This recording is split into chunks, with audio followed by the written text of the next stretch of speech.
بيسعدني استقبل بفقرة سانتي دكتور رامز عزام، اختصاصي بالطب الداخلي وامراض المناعه الذاتيه. اليوم دكتور بونجور. ما رح نحكي كثير امراض داخليه، اكثر ما رح نحكي مشكله خلينا نقول جسديه وتاثيرها نفسي كمان شوي، اللي هي مشاكل النوم. عم نحكي عن القلق، عم نحكي عن السليب ابنيا والشخير اللي ممكن يسبب انقطاع بالتنفس. خلينا نحكي شو عن اهميه النوم بحياه الانسان. النوم كتير مهم بحياة الإنسان، لأنه يعني إذا الشخص صار عنده مشاكل بالنوم، هيدا الشيء يعني حسب دراسات تبين إنه ممكن يأثر كتير على الصحة الجسدية والعقلية والنفسية. يعني الجسدية يعني ممكن يصيروا أكتر في عندهم عرضة للبدانة، يعني بصيروا اللي بيوعوا بيقلقوا بالليل مثلا، بصيروا بياكلوا أكتر كمان، وممكن يصير عندهم مشاكل سكري أكتر، والضغط كمان ممكن يعلى. يعني هيدي أهم تأثيرات الجسدية.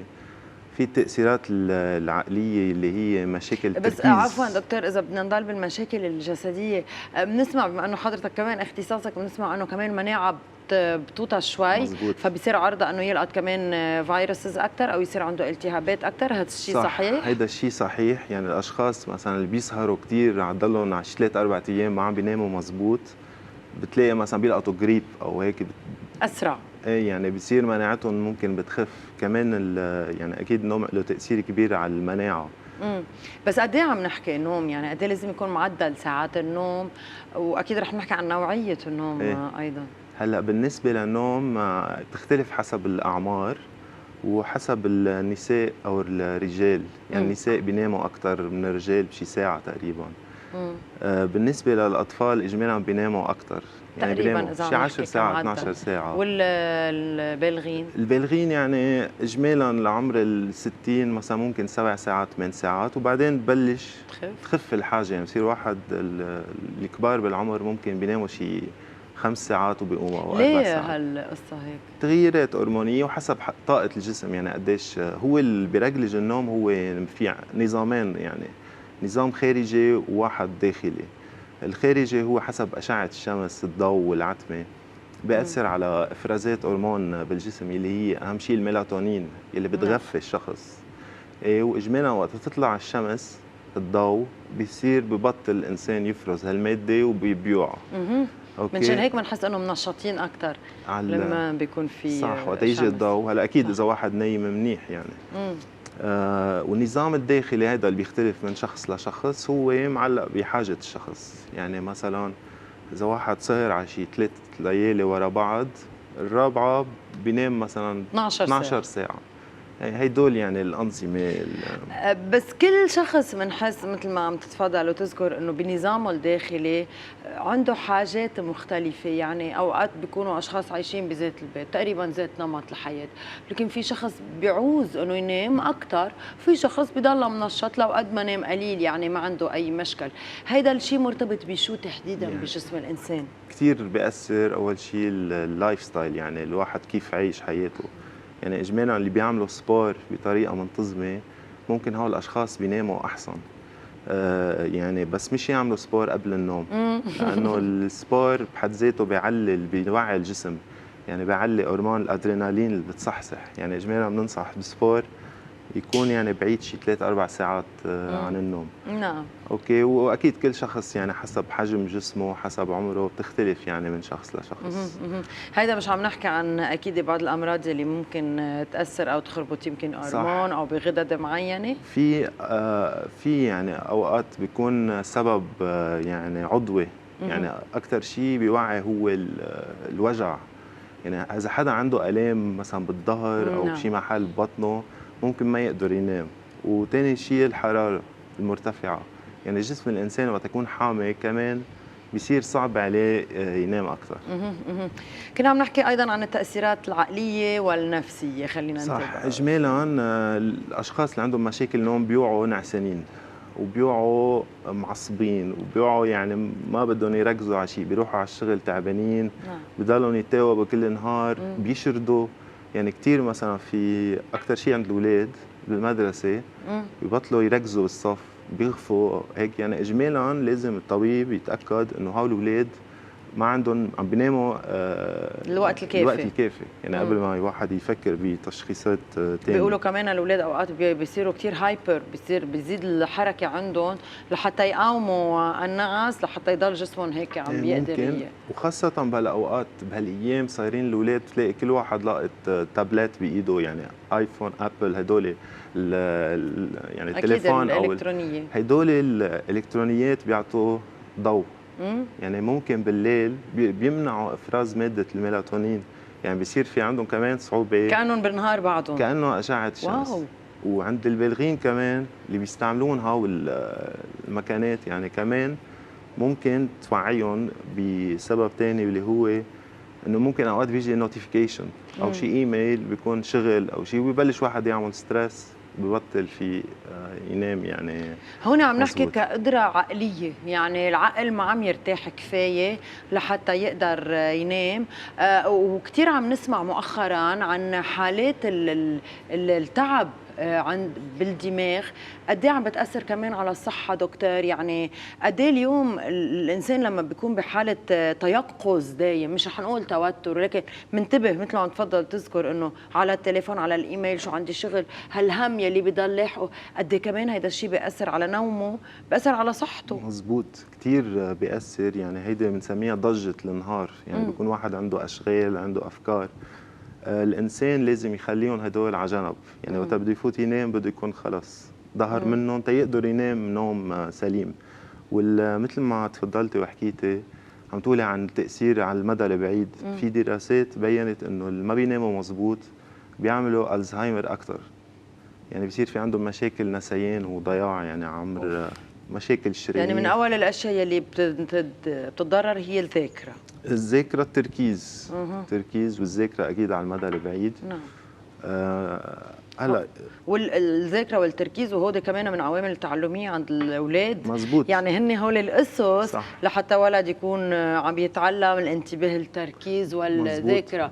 في العوامل النفسيه ايضا يلي بيصير واحد مثل عصبي، بيقولوا هيدا واحد هيدا مش نايم منيح، بكون ما بيتحاكى بحط كلام هو يعني بس هي مزبوطه. نعم. يعني بيصير في كثير تقلبات مزاجيه، يعني وممكن تعرض الشخص للكآبه، يعني اللي ما بينام منيح بيضل هيك حس حاله منحط، ما في طاقه ما في تركيز، بيشرد، بحكي بلاقيه غير عالم. رح نحكي عن تفاصيل والحاجات اكيد وايمتى بتبلش تبين العوارض، بس عنا اتصال دكتور. الو الو اهلا وسهلا، تفضلي.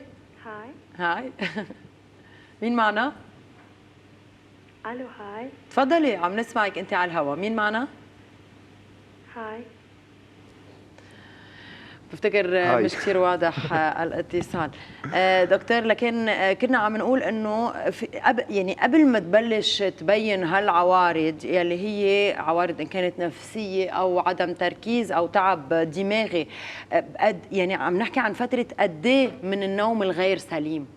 يعني هي اجمالا يعني واحد ليوصل لمرحله القلق والارق، يعني الانسومني، بيكون مراكم مع على عدة سنين عادات سيئة. يعني بيكون هو مش انه عم نحكي بجمعة وجمعتين وشهر. في بالنسبة للأرق في الحالات بتجي ايجو، يعني بظرف معين، مثلا واحد عنده فحوصات او مثلا سافر من بلد لبلد او شغل كثير، هاي ممكن تعمل حالات هيك زمنية قصيرة. وفي الأرق المزمن يلي هو الشخص، يعني مثلا أكثر شيء عند الأشخاص اللي ما عندهم روتين نوم. نعم. يعني كل يوم بيناموا بساعة معينة.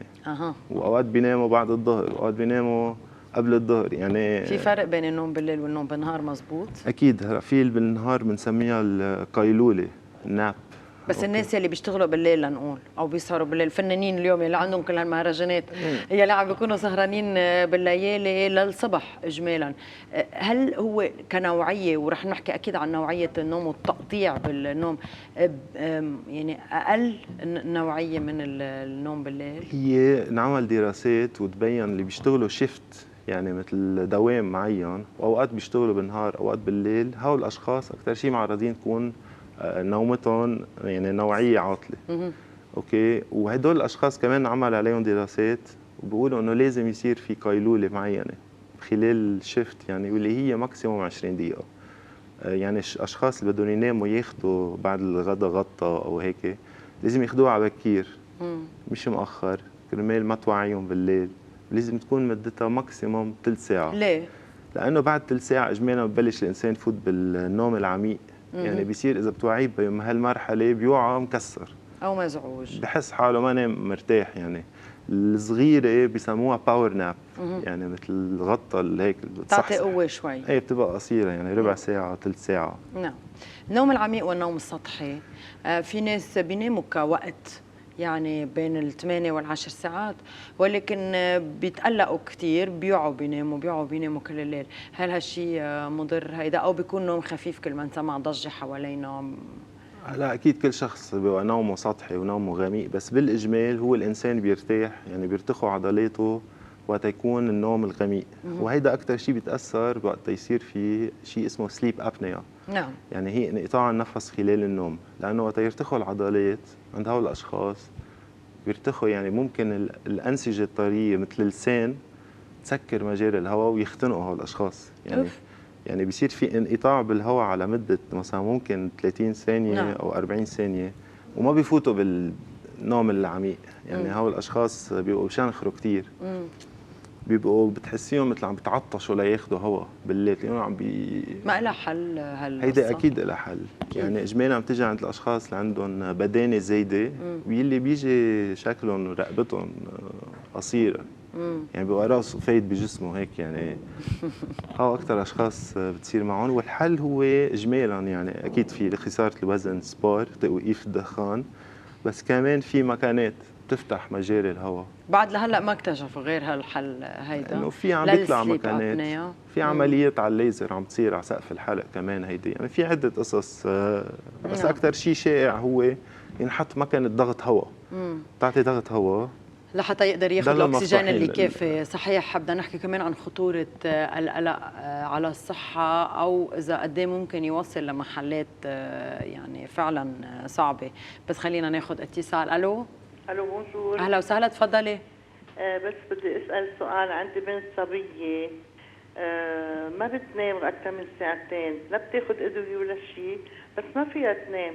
قد ايه عمرها؟ هول الساعتين بكفوني، يعني انه مع انه هي مخلصه جامعه بتروح على الشغل وهيك، بس بحسها انه عصبيه، ما يعني مش مرتاحه نفسيا، انه ما في شيء زعجها بالبيت ولا بالشغل.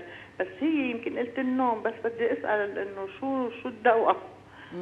قد ايه عمرها؟ 27 سنه. شكرا لاتصالك. هلا اجمالا اكيد لازم تشوف طبيب، يعني نتاكد ما في تاثير على حياتها اليوميه وتاثير على الصحه. اوكي. هلا في اشخاص يعني معقوله في ناس بس جسمهم بحاجه لهالقد نوم، او اجمالا لا منه شيء طبيعي؟ مش شيء شائع، بس بالانسان في كل شيء معقول صراحه يعني. نعم.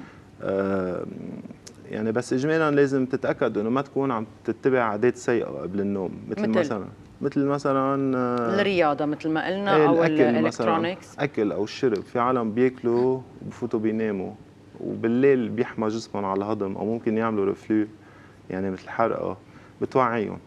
او مثلا ياكلوا اكل بيوعي مثل السكر كثير، او مثلا قهوه كافيين. هلا في عالم اوكي بيشربوا قهوه وبيناموا، بس اجمالا يعني الاكثر. بس انه ساعتين يعني منا شيء طبيعي، ساعتين قليل. انه عم نحكي لو عم نقول 5 4 6 ساعات يعني بتضلها منطقيه. ما هو هيك، لانه ممكن يكون في مرض معين، تخربط معين بهرمون، بغده درقيه، باي شيء ثاني. اجمالا اكيد بده ينعمل فحص كامل، وكمان يعني الفحص اللي بيقيم النوم هو اسمه بوليسومنوغرافي. اوكي. يعني بينوصل مثل جهاز بيراقب الاكسجين، بيراقب كهرباء الراس، بيراقب يعني عده عوامل، ارتخاء العضلات، كل هدول بيفرجوا اذا النوم عم بيكون سليم، يعني مش عم بيكون يعني. على قد ايه وقت؟ اجمالا بينحط على ليله. اوكي. ايه هلا قبل كانوا يفوتوا على المستشفى يعملوها، هلا صارت عم تنعمل بالبيوت. نعم. وكثير سهله، والشخص يعني بياخذ مثل تقرير عن النوم تبعه. نعم. هل الحالة النفسية ممكن هي تسبب القلق أو يعني دايما هو العكس؟ هل ممكن نحن بس مثل حالة عصبية يلي عم نحكى عنها بالاتصال، ممكن حالة نفسية معينة تكون عم تخليها إنه ما تنام، أو الأرجح إنه هي حالة طبية أكثر؟ ممكن، أكيد كل شيء ممكن، وممكن الحالة النفسية أكثر شيء الستريس يعني أنكسيتي، يعني واحد يكون عنده شيء دائما يعمله، بفكر بالشغل، بفوت على البيت على التخت بفوت عم بفكر بالشغل، او عنده درس او يعني. نعم. وانت بيرفكشنست اكثر شيء، يلي بحبوا الاشياء تكون كامله، كل شيء بحبوا يكون قصص. هدول عمل دراسه خصوصي عليهم، وتبين انه هن اكثر اشخاص عندهم اسوأ نوع نوم، لانه بحبوا كل شيء على يعني بيقعدوا بيفكروا قبل ما يناموا وبطلوا يناموا. ليكون كل شيء مزبط على المضبوط. صح. في عادات هيك سريعا قبل ما نختم حسنه ممكن نحن نعملها حتى ننام افضل؟ اكيد الواحد لازم يخفف الضوء ويخفف الصوت.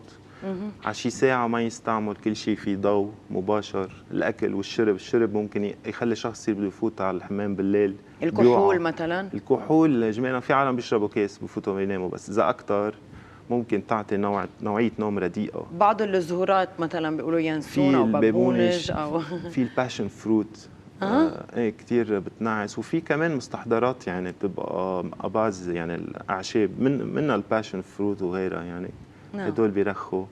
مديتاسيون، تنفس، الموسيقى الرايقة. ايه الموسيقى الرايقة كثير ممكن تساعد، يعني كل شيء على الرايق. هلا انت بحديثك روقنا دكتور، بس بدنا نعرف هيك السيستم اللي لازم يتبع. شكرا لوجودك معنا دكتور رامز عزام، حديث فعلا مفيد. اهلا وسهلا فيك.